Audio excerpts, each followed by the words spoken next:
video upload from Aspie with Attitude. If you're watching this for the first time, my name is Fubex. Oh no, my name is David. I'm from Melbourne, Australia. I have autism, have some speech difficulty, a speech impairment, and and I have Asperger's syndrome, and that's why I'll call myself an Aspie. And now, welcome to my video content from Aspie with Attitude, where for the last time, I'll be talking about my hip hop past and some of the untold stories about my hip hop past that I haven't yet mentioned on this YouTube channel, Aspie with Attitude. And so, why did I call myself Fubex for? As it happens, that used to be my name back in the days when I used to rap. And now, before I actually get this video content started, so this was 18 months before I went to this Big Day Out concert in 2003, which I'm going back to middle of 2001, probably roughly around about June or July 2001, after I began to lose all interest in trains and model railway, which happened on 13th of July 2001 when I was attacked at a nightclub. And 18 months after when I was attacked at a nightclub, after attending a music festival called the Big Day Out 2003, that's when that exhibit played. The Los Angeles rapper that I used to like back in those days. So I've decided to engage with the hip hop scene after suffering from depression.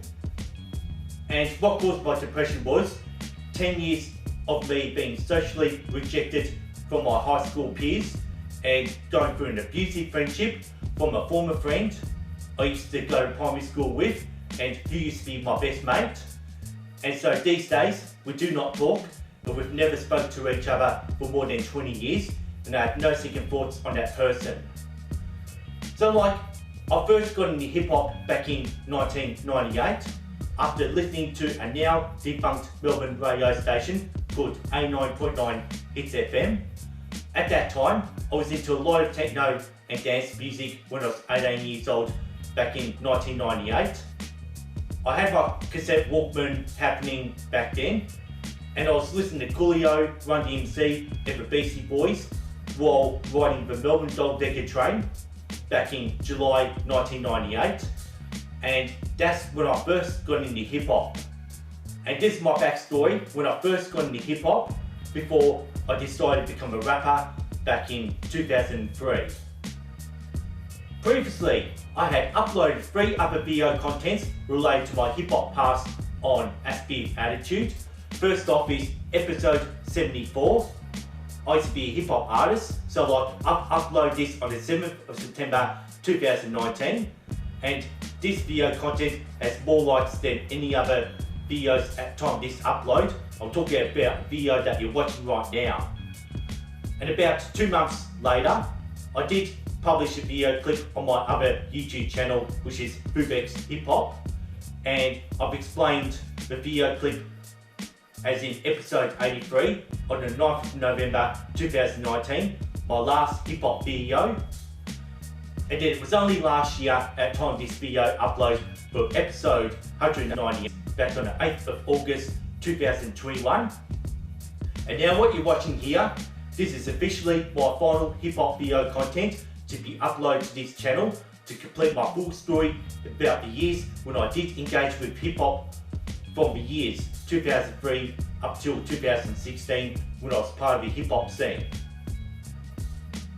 Out of the 3 other video uploads about Fubex that was uploaded this channel, so I did used to call myself Fubex in the days when I used to rap, and not once did I ever mention that I was involved with Universal Zulu Nation.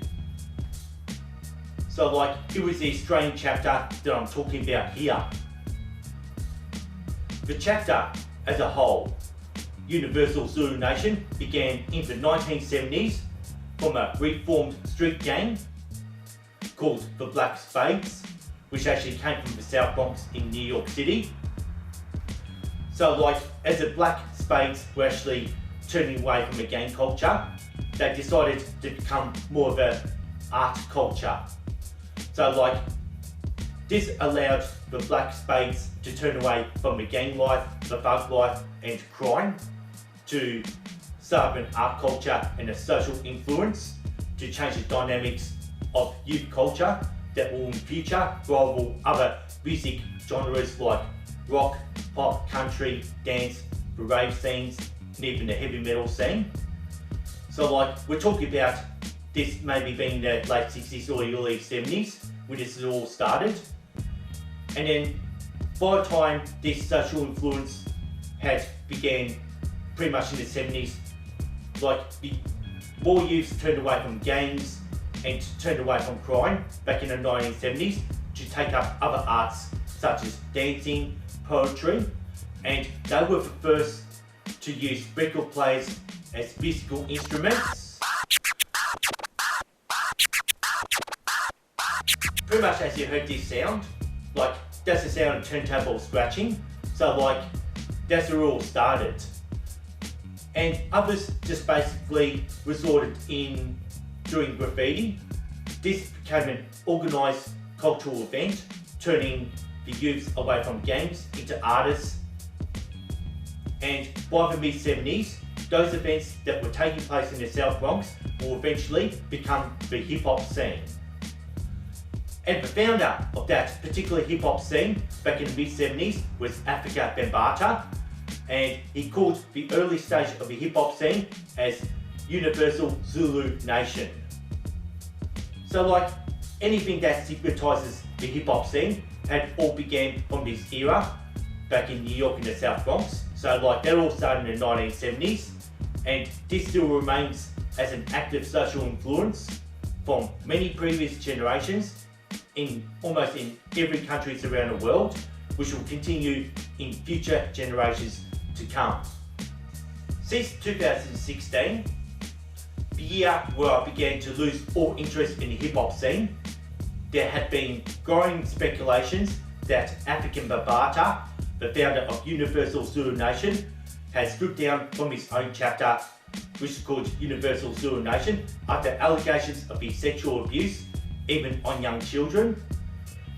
And by 2017, many lost trust in this hip-hop organisation as the entire hip-hop scene at a core continued to socially influence generations, if more generations come in the future. So like, I can tell you that Universal Zulu Nation doesn't own the hip-hop scene, but it's just a chapter that's pretty much stood down after what I've said before. So like, I'm going to move into my personal experience that I once was involved with the Universal Zulu Nation chapter in Australia. So like, it all started from 2005 after I had an argument with my father when he told me to step down from the hip hop scene. So like, it was in June 2005 that I had this argument, and a week later, my father had to do work overseas. I think he had to go to Holland or Malaysia to do a bit of white collar work over there. So like, when the weekend came, so like, I attended a Universal Zulu Nation event in Melbourne at Brunswick at a live music venue. So like, at first, I was impressed with Universal Zulu Nation and I liked the positive vibe, which made me want to join Universal Zulu Nation as a positive direction into the hip hop scene, since my father was very unhappy with me wanting to engage with the hip hop scene, since he actually saw a lot of negative vibes and saw how vulgar it was. And for my father, hip hop wasn't music to his ears, and he couldn't understand what got me into hip hop in the first place. Well, he probably expected me to listen to soft rock and maybe old school classic rock. So like I even mentioned earlier in this video, down on the 13th of July 2001, I was previously attacked at a nightclub, and around about that time, I was still hanging out in the city, didn't feel too traumatised after what had happened, as I've explained in episode 186 when I was beat up. So just to get back on the subject though, apart from my father, Universal Zulu Nation did change my perspective about the hip hop scene and at that time I was involved with the Universal Zulu Nation from middle of 2005 up till I stood down towards the end of 2007. I really liked Universal Zulu Nation. What I had learned from the organisation was to be more positive when engaging with the hip hop scene, especially going through a lot of disagreements with my father about it. And what my father was telling me about the hip hop scene wasn't what I was experiencing in real life.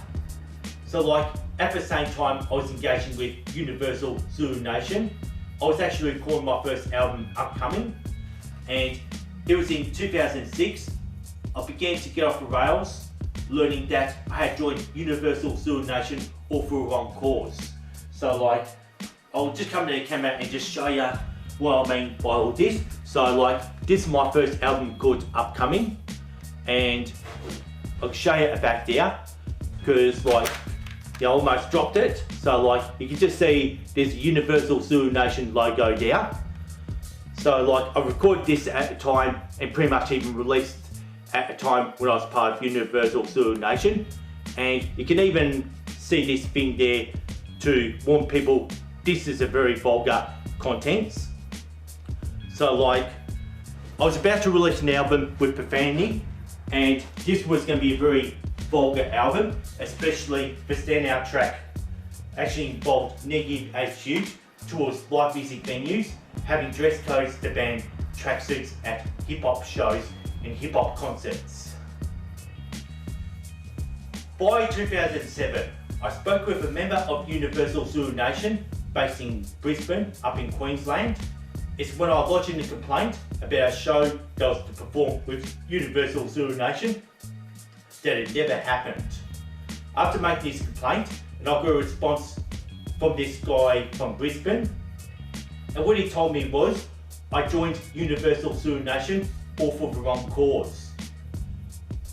It was shortly afterwards, towards the end of year 2007, I stood down and went my separate ways, and this was all recommended by a friend who was actually running a record label, which is now a defunct Sydney hip hop record label called Nurture Records.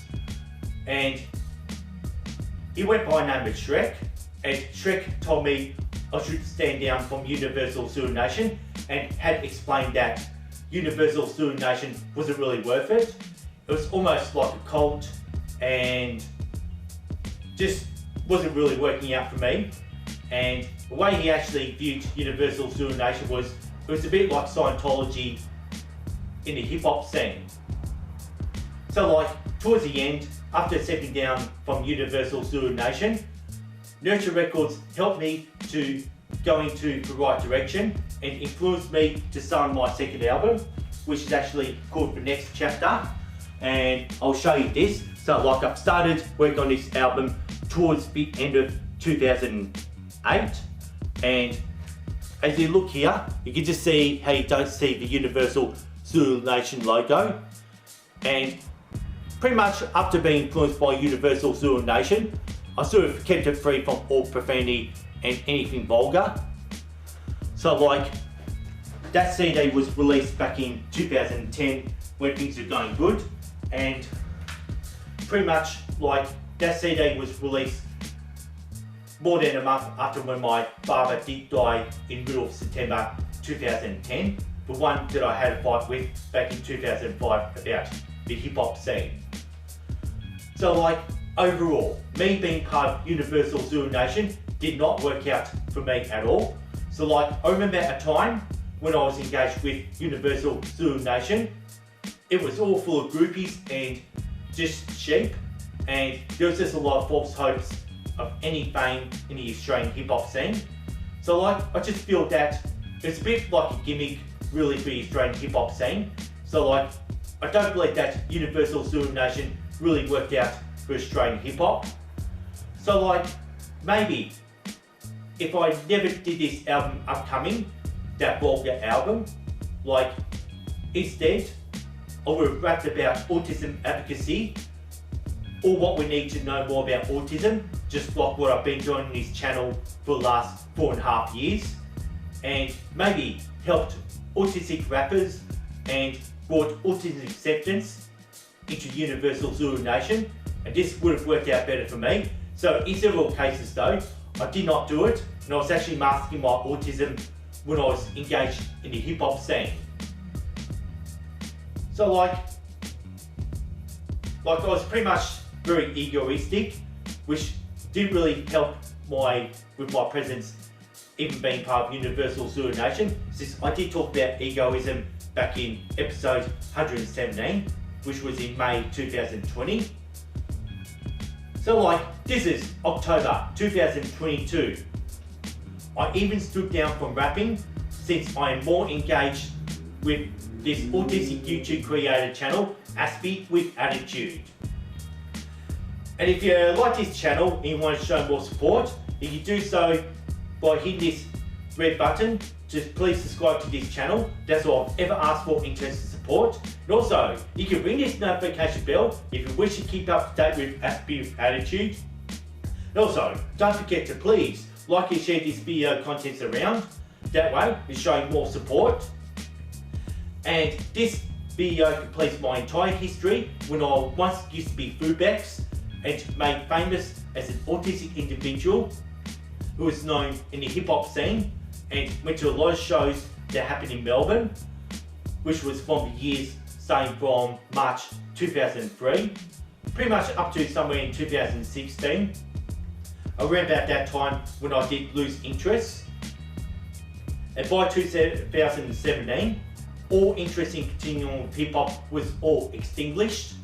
And by 26th of May 2018, so instead, I started to become an autistic YouTube creator. So like, enough's been said about Universal Zulu Nation. So like, this is how I usually finish this one off. And I like to say, thanks for watching, thanks for listening to Aspie with Attitude, peace and respect, and see you next time.